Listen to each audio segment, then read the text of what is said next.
بالله من الشيطان الرجيم.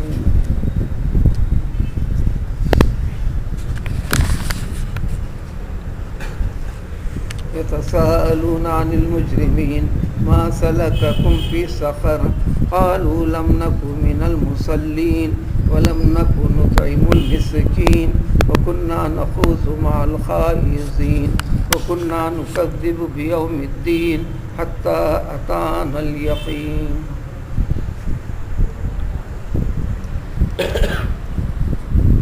سابق آیتوں میں ذکر تھا کہ دوزخ جس کے بارے میں قرآن سناتا ہے، اس کی وضاحت تفصیل قرآن کے پیش کرنے والے پیغمبر علیہ السلام بتاتے ہیں یا قرآن کے ذریعے سے لوگوں کو بتایا جاتا ہے، تو اس کی باتوں کو معمولی سمجھنے لگتا ہے انسان، انکار کرنے والا، آخرت کا یقین نہ رکھنے والا. اس کے لیے بتایا گیا کہ ایسا سمجھے جانے والی چیز نہیں ہے، بلکہ بہت بڑی چیز ہے قیامت، بہت بڑی آفت والی چیز ہے قیامت.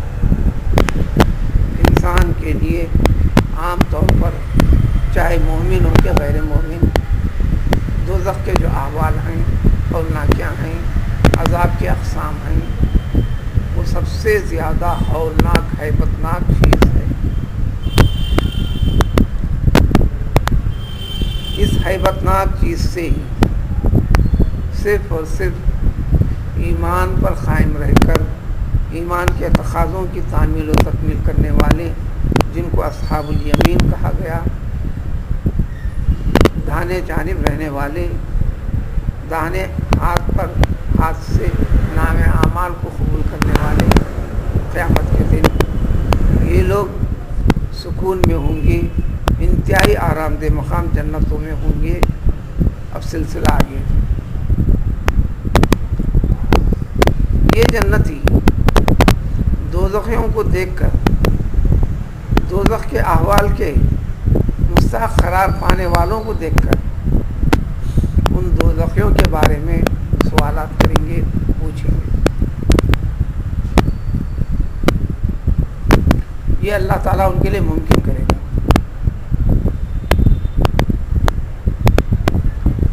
اس کا تذکرہ قرآن میں کئی جگہ ہے، ذرا تفصیل سے سورہ صافات میں. ہمیشہ کا نہیں، اتمام حجت کے لیے ایک آدھ مرتبہ ایسا ہوگا. یہ پوچھیں گے مجرموں کے بارے میں، دوزخیوں کو کہیں دوزخی قرار دیا، کہیں مجرم قرار دیا، کہیں ظالم قرار دیا، کہیں مذنب قرار دیا، کہیں مفسد کا لفظ آیا ان کے لیے. یعنی دوزخ میں جرم کی وجہ سے جا رہے ہیں. جرم کیا ہے؟ ان سے پوچھیں گے تو ما سلککم فی سقر، اے لوگوں وہ کیا چیز ہے جس کی وجہ سے تم کو اس چیز نے دوزخ میں ڈال دیا. یعنی سادے سیدھے الفاظ میں تم دوزخی کیوں ہوئے؟ جبکہ اللہ نے ہم کو جنت میں ڈالا، راحت و آرام میں ڈالا، اور تم لوگ دوزخ میں. تو وہ اپنی بدعملیوں کا ذکر اور اقرار کریں گے دوزخ میں رہ کر، ان وجوہات کی وجہ سے ہم دوزخ میں ہیں. یہ وہ وجوہات ہیں جس کا ہم دنیا میں اقرار نہیں کرتے تھے، آخرت کا یقین نہیں رکھتے تھے، نہ نبی کی مانتے تھے، نہ نبی کے ذریعے سے انسان کے لیے اللہ تعالیٰ نے کیا کرنے کو کہا ہے، کیا سمجھنے کو کہا ہے، ان ساری چیزوں پر یقین نہیں رکھا کرتے تھے. پورے قرآن میں حکم دیا گیا کہ ایسا مت کرو، یہ اچھا ہے اس لیے اس کو کرو، یہ برا ہے اس سے دور رہو. لیکن انجام پانے کے بعد، انجام پانے والے خود اپنی زبان سے بھی کہیں گے. تو اس طرح یہ تذکرے کو کر کر انسان کو ہدایت نصیحت کرتا ہے قرآن کہ کہیں یہ نوبت آنے نہ پائے.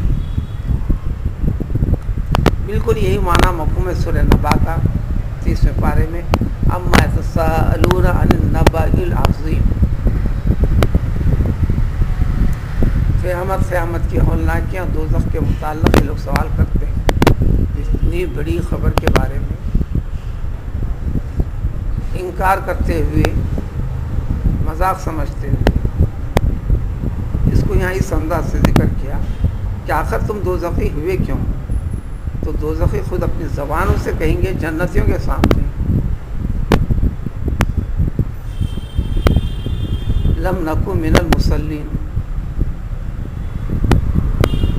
ہم مصلی نہیں تھے، ہم نمازی نہیں تھے، ہم نمازیں ادا کیا نہیں کرتے تھے۔ دو باتیں ہیں، ایک عام آدمی مثلا ایک بٹن ٹوٹ گیا، سوئی میں دھاگا ڈال کر ٹانک لیتا ہے، تھوڑا سا کپڑے میں کچ آ گئی، تھوڑا سا پھٹ گیا، اپنے ہاتھ سے سی لیتا ہے، وقتاً فوقتاً یہ کام کرتا ہے، لیکن اس کو ٹیلر نہیں بولتے۔ جو اس پیشے سے لگ جاتا ہے وہی کام ہوتا ہے، اس کو کہتے ہیں ٹیلر۔ اسی طرح کبھی کبھار کا نماز پڑھ لینا، جیسے جمعے کو جمعہ پڑھ لیا، چند دنوں میں پڑھ لیا، یا پوری تعلیمات نہ ہونے کی وجہ سے اسلام کا پیغام صحیح طور پر بہت سارے کہلانے والے مسلمانوں تک بھی اس حقیقت کا یہ نہیں اتنا ہے کہ ہم مسلمان قوم ہیں، عید کا وقت ہے، پابندی سے عید نماز پڑھ لیتے ہیں، تو ان کو مسلی نہیں کہتے۔ مسلی 5 نمازوں کا وقت اور اہتمام، اس کو ادا کرنے کی ذمہ داری اپنے طور پر سمجھنا، اور کسی کو بھی یہ پابند نہیں کیا گیا کہ ہاتھ پکڑ کر پڑھا، حکمت اور تدبیر کے ساتھ تو اسے بتاتے جا، وہ پڑھے نہ پڑھے، وہ سدھرے نہ سدھرے، نہ سدھرنے پر پیغمبر علیہ السلام بھی بہت ہی دل برداشتہ ہو کے بیٹھ جاتے تھے۔ اللہ نے فرمایا اور تاکید کی، انک لا تہدی من احببت، آپ جس کو بتائے وہ سیدھا آ جائے، سدھر جائے، سیدھا ہو جائے، یہ کہاں سے لے کے بیٹھے آپ؟ اور یہ ذمہ داری ہم نے آپ کو کب دی؟ ولکن اللہ یہدی من یشاء، یہ کام جو ہدایت دینا، توفیق دینا، اس کی طرف یہ کرنا، یہ تمہارے رب کا کام ہے۔ تمہارے اوپر ذمہ داری ہے کہ تم رہنا باقی قائم اپنے عمل پر، صحیح طریقے پر، اس کے لیے جو طریقہ اچھا ہو سکتا ہے اچھے طریقے سے تم بتاتے چلنا، ہمت ہے تو زبان سے بتاتے چلنا، نہیں عملی طور پر عمل میں لگ کر اپنی روزمرہ کی ظاہری زندگی سے اس کو ظاہر کرتے چلنا۔ اس لیے فرض نماز کی اہمیت ہے مسجد کو جا کر پڑھنا، ماں باقی جو نمازیں ہیں اپنے گھر میں اس میں پڑھنا زیادہ، جیسے نوافل وغیرہ کی کثرت کرنا، تہجد وغیرہ کی کثرت کرنا اپنے گھروں میں کرنا، بلکہ حکم ہے تم اپنے گھروں کو قبرستان میں مت بناؤ، ویران جیسا، نمازیں ادا کرتے ہیں۔ تو یہ احکام بتاتے ہیں کہ فرائض نماز کے علاوہ ادا کرو، فرض کاموں کے علاوہ کرو، فرض زکوٰۃ کے علاوہ کرو، فرض روزوں کے علاوہ روزے رہو۔ تو یہ دوزخی اپنے زبان سے اقرار کر کے کہیں گے کہ ہم مصلی نہیں تھے۔ اب دوسرا پہلو تھوڑا سا سوچنے پر پیچھے مسائل بہت لمبی تفصیل بھی ہے اس کی، وہ ساری چیزیں بیان نہیں کروں گا، بس سادی سیدھی بات کہ نماز کے ادا نہ کرنے والے بھی دوزخ میں ہوں گے، آیت سے سادہ سیدھا تک، اور لیکن یہاں ذکر ہے کافروں کا، مشرکوں کا، غیر مسلمانوں کا۔ یہ جو مسلمانش نے تو ان کے پر نماز کا فرض ہے، اور جو نماز کا ذکر آیا تو ذہن میں ساری چیزوں کا آ گیا، ہم نماز نہیں پڑھتے تھے، ہم روزہ نہیں رکھتے تھے، ہم زکوٰۃ نہیں دیتے تھے، ہم حج نہیں کرتے تھے۔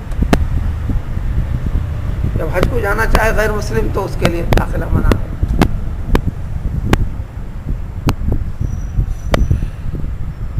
تو یعنی یہ وہ اعمال ہیں جو ایمان کے بعد جو جنت میں داخل کرنے والے ہیں. تو اصل ہم ایمان کو ہی قبول نہیں کرے تھے، آخرت کا یقین نہیں رکھے تھے. تو ایمان کا نہ لانا دوزخ ہے. پھر دوزخ کے اندر عذاب کے درجات کو بڑھانا ایمان نہ لانے کی وجہ سے یہ سارے کے سارے اعمال بھی چھوٹ گئے، تو لہٰذا عذاب میں اضافہ ہو گیا. اور نفس ایمان جنت میں داخل کرتا ہے، لیکن جنت کے اندر درجات دلاتا ہے، آگے بڑھاتا ہے ایمانی اعمال کے ساتھ جڑے رہنے کا. پھر اسی طرح جو اہمیت ہے نماز کے بعد سب سے زیادہ اہمیت اسی کی ہے. قرآن میں سب سے زیادہ تذکرہ اسی کا ہے، مال سے جڑا ہوا.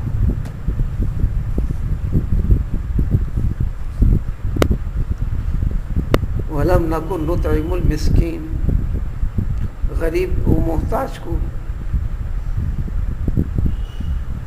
ہم کھلاتے نہیں تھے. سورہ یاسین میں تو ذکر کیا ان لوگوں کے حال کو. جب یہ غریب آ کر کہتا ہے تو ان کو خرچ کرو، ان کو دو، جیسا زکوٰۃ نکال کر دینا، صدقات نکال کر دینا، بھوکے کی بھوک مٹانا، پیاسے کی پیاس بجھانا. تو کہنے لگتے اللہ نے جس کو غریب بنایا، اللہ نے جس کو بھوکا رکھا، اللہ نے جس کو تنگ دست کیا ہے، ہم اس کے ہاتھ کو کھلا کرنا، اس کی تنگ دستی کو ہم کیوں دور کریں؟ جیسا ہم کو اللہ نے دیا ہے اللہ اس کو دے لے. جب نہیں دیا ہے تو اللہ کی مرضی ہے. ایک بھوکا بھکڑ ہی رہے، ایک فقیر فقیر ہی رہے، ایک ضرورت مند ہی رہے، اس لیے کہ ہم بھی اللہ کے بندے، وہ بھی اللہ کا بندہ. ہم کو دیا، اس کو نہیں دیا تو اللہ کی مرضی ہے. اس میں بات اور واضح ہوتی ہے، امیری بندے کا اختیار والی چیز نہیں، غریبی بندے کی اختیار والی چیز نہیں ہے. ہر فقیر بھی چاہتا ہے کہ پیسے والا بنے، ہر امیر بھی چاہتا ہے کہ پیسے والی حالت پر رہے اور آگے بڑھے. لیکن قدرت نے اس کو امیری عطا کی، اس میں درجات کے اندر انسانوں کو تقسیم کیا، اور ان کے لاکھ جد و جہد کے باوجود بھی ان کو زندگی کے نچلے سطح کے اوپر باقی رکھا. یہ اللہ تعالیٰ کی مرضی ہے، یہ بندے کا اختیار نہیں ہے. اب اللہ کا حکم ہے ان کے لیے یہ، ان کے لیے یہ. تو دنیا کی آزمائش والی زندگی اللہ کے بتائے ہوئے طریقے سے، اس لیے نماز کے بعد سب سے زیادہ حکم ہے، تاکید ہے انفاق فی سبیل اللہ. اس کو کہتے ہیں اللہ کی مخلوق ہے، اللہ کے بندے ہیں، اور اللہ کا حکم ہے یہ سمجھ کر کرتے چلنا. قرآن نے کہہ دیا وَلَوْ بَسَطَ اللَّهُ الرِّزْقَ لِعِبَادِهِ لَبَغَوْا فِي الْأَرْضِ. تمہاری سمجھ یہ غلط ہے، سمجھ لو ہر ایک کو امیر بنا دینا یہ اللہ کے اختیار کی بات ہے، لیکن نہ کرنا یہ اللہ کی عین حکمت اور مصلحت کی بات ہے. اگر ایسا کرنے پر، چند کو کرنے پر دنیا کے اندر ہنگامہ فساد برپا کر کے رکھا ہے پیسے والوں نے، اگر تمام کو اس کے اوپر کر دیتے لبغوا فی الارض، سارے کے سارے انسان صرف بغاوت، شرارت، فساد اور بگاڑ، پورے کے پورے گناہوں میں رہتے.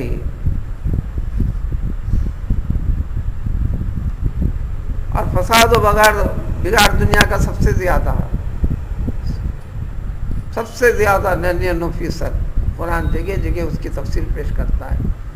بنیاد پیسہ ہے اور پیسے والے، اور دنیا میں رہنے والوں کے اوپر آفت اور مصیبت بھی پیسے والے. اور اس آفت کو جب یہ پیسے والے کم کرتے ہیں تو پھر دنیا کے سارے نظام کو بہتر بنانے کا اللہ کا اعلان ہے. موسم کی خرابی نہیں، پیداوار کی خرابی نہیں، عام وبائیں مصائب کی پریشانی نہیں، ہر چیز کو فطرت کے اوپر، سلامتی کے اوپر ہم پیدا کریں گے، باقی رکھیں گے، لوٹائیں گے.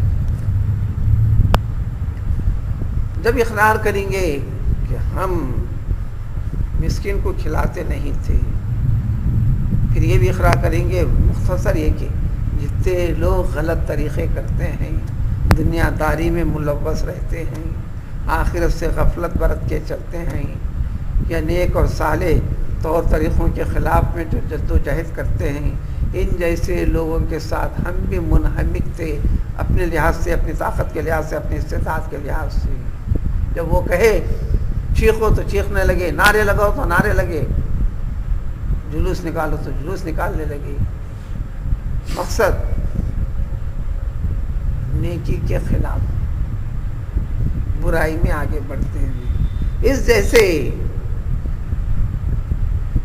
شور و غوغا اور ہنگامے والی چیزوں کے اندر ہم ملوث رہے، اتنا رہے، اور پھر کنا نکذب بیوم الدین، بدلے کے دن، یعنی مرنے کے بعد اٹھائے جا کر ہر چیز کا حساب و کتاب ہوں گا، جزا سزا ہوگی، اس کے طرف یقین ہی نہیں کرنے لگے۔ اسی طرح زندگی چلی چلی چلی چلی چلی، کیا ہوا پتہ نہیں، آنن فانن فرشتہ آیا، گلا دبوچا، روح کھینچا اور نکال لیا، اس طرح آج یہاں پہنچ گئے۔ حتی اتانا الیقین، موت کو یقین بھی کہتے ہیں، قرآن میں جگہ جگہ ہے، یعنی یہ یقینی چیز ہے، اس سے کوئی بچنے والا نہیں، کوئی چھٹکارا نہیں۔ بالآخر ہمارے پاس موت بھی آ گئی، اب اس کے بعد لوٹنے کا موقع نہیں، اب حساب و کتاب ہوا اس طرح، اس لیے ہم دوزخ میں ہیں۔ یہ جوابات دیں گے دوزخی اقرار کرتے ہوئے جنتیوں سے، جنتیوں کے سوال پر۔ تو خود ان کا مشاہدہ اور ان کی آپسی بحث اور مذاکرے کے ذریعے سے بھی بتا دیا گیا کہ قطعی طور پر آخرت کا انکار کر کر دنیا داری میں مشغول رہ کر ساری چیزوں سے، اچھی چیزوں سے دور رہنا، یہ آخرت میں دردناک اور زیادہ عذاب کا باعث ہے۔ پھر ایسے لوگوں کے لیے اب دوزخ سے نکلنے کی کیا شکل ہو سکتی کیا؟ اور مزید اس سے متعلق چند چیزیں اگلی آیتوں میں